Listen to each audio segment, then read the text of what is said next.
Parashá Nassau.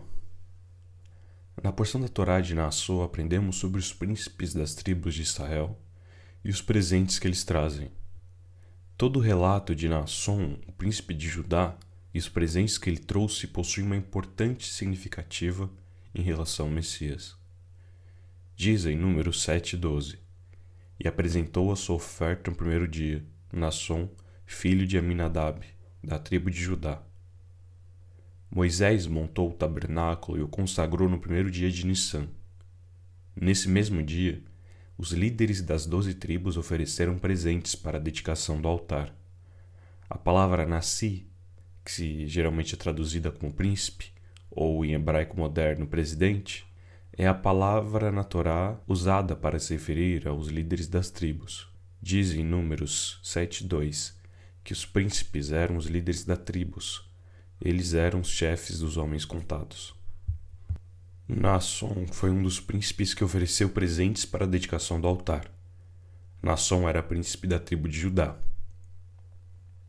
Seu nome apareceria nas genealogias de Yeshua em Mateus 1 e Lucas 3, como um dos antepassados de Davi da linha messiânica. Segundo Êxodo 6:23, ele era cunhado de Arão.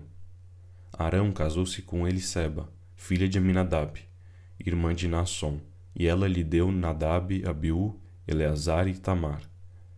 Naasson foi o primeiro príncipe a oferecer sacrifícios, no primeiro dia do primeiro mês. Nos 11 dias seguintes, um príncipe diferente trouxe os mesmos presentes na mesma quantidade que Naasson havia trazido. A Torá repete a informação 12 vezes, seguindo uma fórmula estritamente literal. Aqui está um exemplo retirado de Números 7, versículos 18 a 30. No segundo dia apresentou Netanel, filho de Zoar, príncipe de Issacar, sua oferta. No terceiro dia foi Eliabe, filho de Elon, príncipe dos filhos de Zebulon. No quarto dia foi Elisur, filho de Sedeur, príncipe dos filhos de Ruben. A introdução de Naasson é diferente, entretanto. Cada líder foi apresentado como um príncipe, exceto Naasson, como diz em Números 7:12. O primeiro dia foi Naasson, filho de Aminadab da tribo de Judá. Isso parece ainda mais incomum, pois mais tarde, em Números 2:3, a Torá o chama de príncipe de Judá. Por que a Torá omitiu príncipe ao introduzir Naasson quando ele trouxe os presentes? Talvez seja porque a Torá usou essa omissão para insinuar que Naasson não é príncipe definitivo de Judá. Talvez seja porque a Torá está sugerindo o Messias, que é chamado de príncipe no livro de Ezequiel. Diz em Ezequiel 34:24, E eu, o Senhor, serei o seu Deus, e meu servo Davi será príncipe, nasci no meio deles. Eu, o Senhor, falei. O fato de Naasson ter trazido presentes no primeiro dia do primeiro mês aponta para a inauguração do templo na era messiânica, que, segundo Ezequiel, também acontecerá no primeiro dia do primeiro mês, como diz em Ezequiel 45, versículos 18 e 19. Assim diz o Senhor Deus: No primeiro mês, no primeiro dia do mês, tomarás um novilho sem defeito e purificarás o santuário.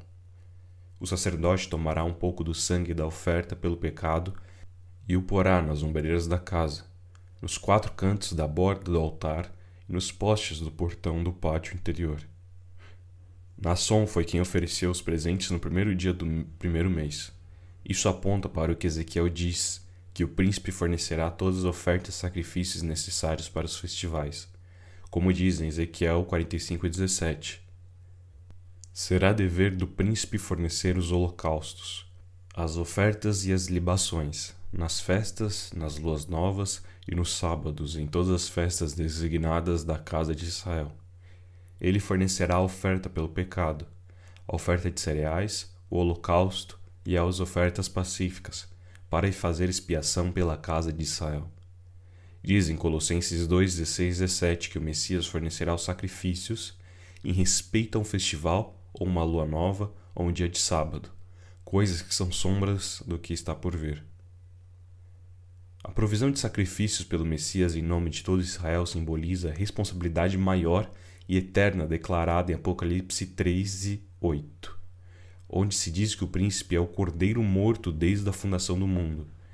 Em Hebreus 2:17, onde se diz que ele fez expiação pelos pecados do povo, e em 1 João 2,2, onde se diz que Yeshua expiou pelos nossos pecados, e não apenas pelos nossos, mas também pelos do mundo inteiro.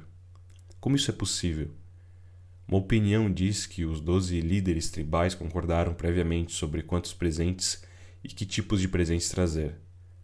Outra opinião diz que cada líder tribal decidiu por si próprio um conjunto apropriado de presentes, mas, milagrosamente, todos deram o mesmo tipo e quantidade.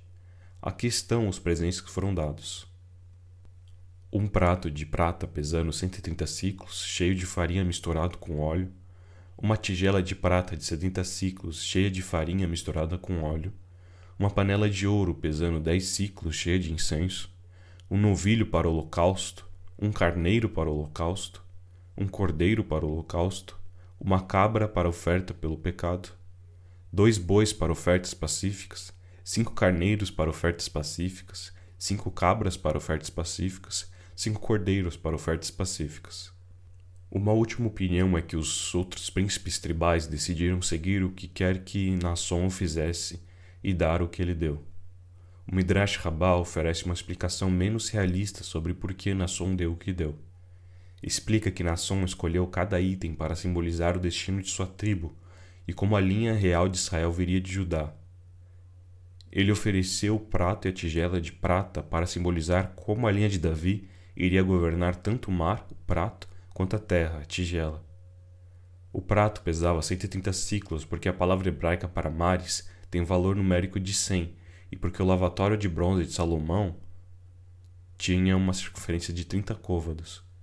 E quando os dois foram adicionados, o resultado foi 130. A tigela de prata simbolizava a terra porque a terra é redonda como uma tigela. A tigela pesava 70 ciclos para apontar para as 70 nações do mundo que o rei Messias está destinado a governar. A farinha que enchia o prato e a tigela simbolizava os presentes que as nações estavam destinadas a trazer ao rei Salomão e ao rei Messias no futuro. Naasson misturou a farinha com óleo para simbolizar a unção dos reis, como dizem Cantares de Salomão 1,3. Seu nome é como o óleo derramado. A panela de ouro pesando 10 ciclos simbolizava as 10 gerações de Pérez e a Davi. O incenso simbolizava a fragrância das obras justas dessas 10 gerações de antepassados de Davi. O novilho simbolizava Abraão, que correu para o rebanho para preparar um novilho jovem para os 3 estranhos. O carneiro simbolizava Isaque, cuja vida foi poupada quando Abraão ofereceu um carneiro no altar em seu lugar. O cordeiro simbolizava Jacó, que separou os cordeiros quando cuidava os rebanhos de Labão. A cabra para oferta pelo pecado simbolizava Judá, que mergulhou a túnica de seu irmão no sangue de uma cabra. Os 2 bois para ofertas pacíficas simbolizavam Davi e Salomão, enquanto os outros 5 carneiros, 5 cabras e 5 cordeiros correspondiam à sucessão de 15 reis de Roboão a Zedequias. As ovelhas, cabras e carneiros simbolizavam os 3 tipos de caráter desses 6.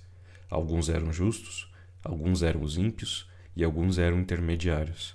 Agora, Naasson provavelmente não profetizou sobre o futuro com simbolismo em seus presentes, mas ainda é uma explicação bastante interessante. Na porção da Torá de Nassó, encontramos a inauguração do tabernáculo e como Naasson foi o primeiro das 12 tribos a oferecer presentes em relação à dedicação do altar.